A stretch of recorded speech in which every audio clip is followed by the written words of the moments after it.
You ask Tiger to solve. This deals with linear equations with one unknown. The final result is x equals 36 over 5. Let's solve it step by step.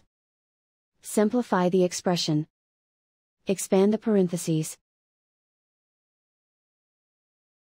Simplify the arithmetic. Group all constants on the right side of the equation. Add 15 to both sides. Simplify the arithmetic.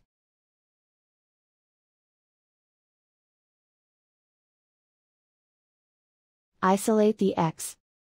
Divide both sides by 5. Simplify the fraction. And so the final result is x equals 36 over 5.